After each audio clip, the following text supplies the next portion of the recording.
people always ask us, should I protect my IP? What if people try to copy what I'm doing? The only way for you to be protected from that is by having an experience no one can copy.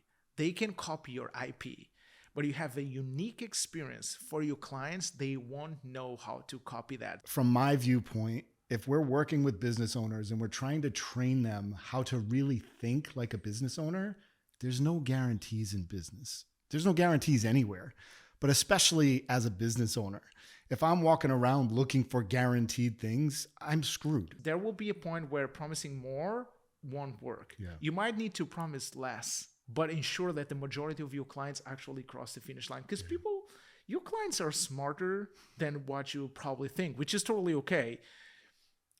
You need to understand that the best way for you to increase believability is to have like great word of mouth. Welcome to the Ethical Scaling Podcast, your guide to navigating online business with integrity. Join Jay and Ben on this epic journey.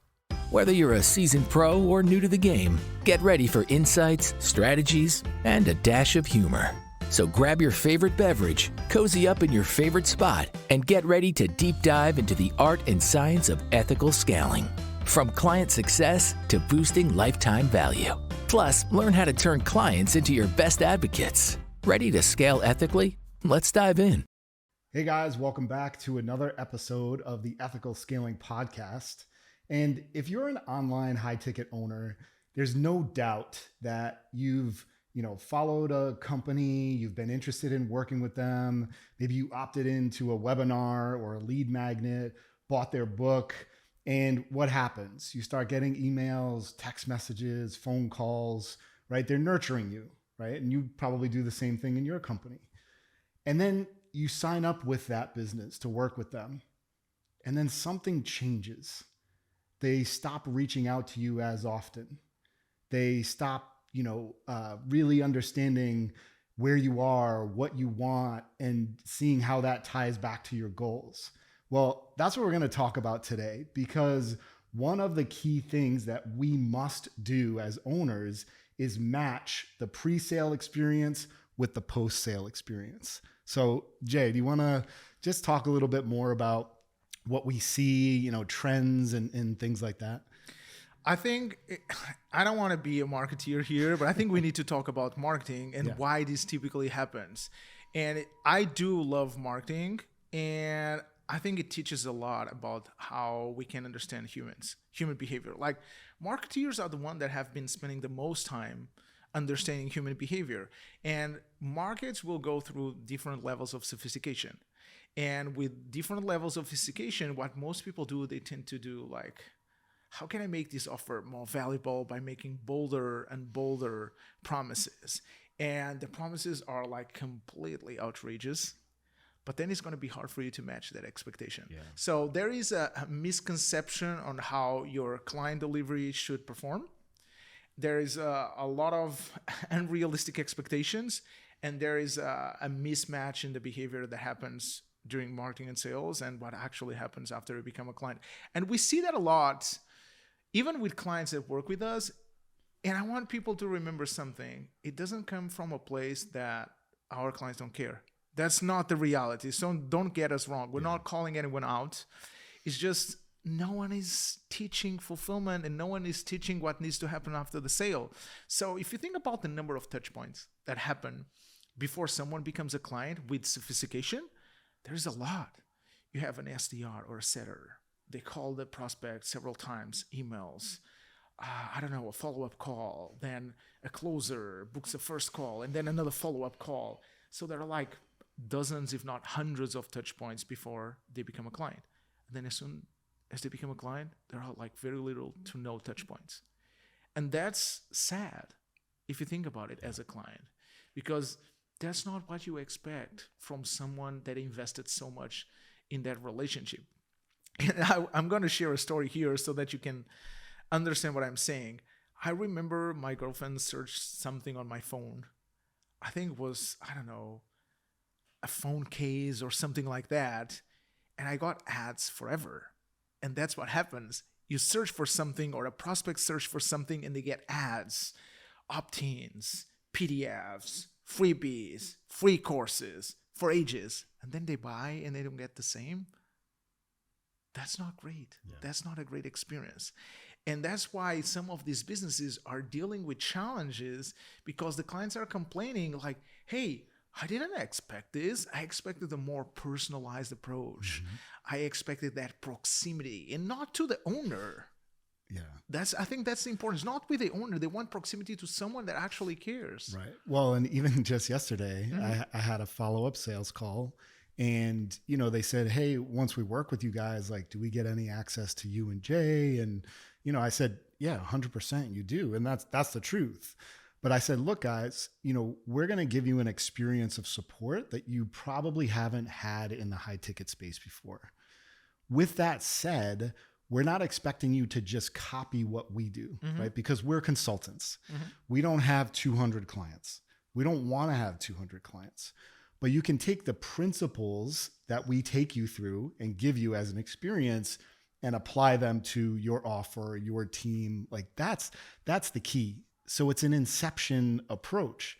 And I think, a lot of our clients, when they first come to us, they don't have that thinking of like, hey, how do I want to be treated in a client experience?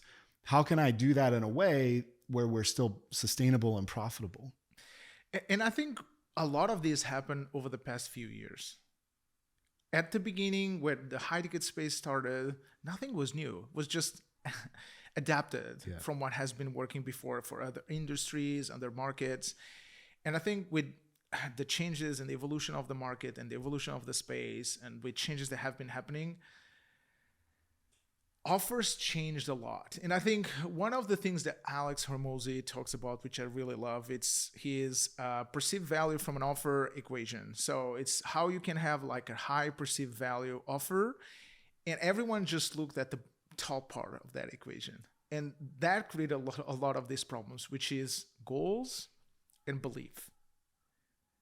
The bigger the goal, the more valuable the offer, which is true. Yeah. If I offer you $1 million instead of $100,000, that's more valuable if that's the goal. Second one is the belief. How can I make the likelihood of someone believing this offer or that goal? If I drive those 2 points home, I'm going to be great. And if you think about a goal, you can use it on a scale from 0 to 100. And the belief, it's a little bit more binary. Someone either believes or doesn't believe. So if you look at those two separately, what most people have been doing, it's like, cool, if the goal can be 0 to 100, I want to promise 100. You don't need to. That's for number one. And the belief, I need it to be a 1. You do. Because if they don't believe it, it's going to be hard. But there are so many layers that you can go in this. Do you really need to promise like 0 to 100? You don't. And you might say, yeah, you can go from 0 to 20, and then we get you from 20 to 50, 50 to 75, 75 to 100. And that client, instead of working with you for 3 months, they work with you for a year. Yeah. Well, and we weren't necessarily going to talk about this, but we're going to now. Guarantees, right? And, we've seen in the market over the last probably 2 years, really, year and a half, 2 years, so many people are leaning into guarantees to close sales, right? And, I had a conversation with a client 2 weeks ago. Hey, we want to introduce this guarantee. I said, don't do it. And they were like, why? I said 2 reasons. 1, you're going to set the wrong expectation with your clients. 2, you start to have people show up entitled, right? And look, guarantees can work. We have clients that use guarantees. But if you are selling successfully, introducing a guarantee is not going, the risks far outweigh the benefits in our experience. But you know why people use the guarantee, going back to the equation? Certainty. Is to create the belief. Yeah. It's the belief part. And that's why they use the guarantee, so they can transform that belief from 0 to 1. So Ben's recommendation is like, if you're doing well, don't add a guarantee.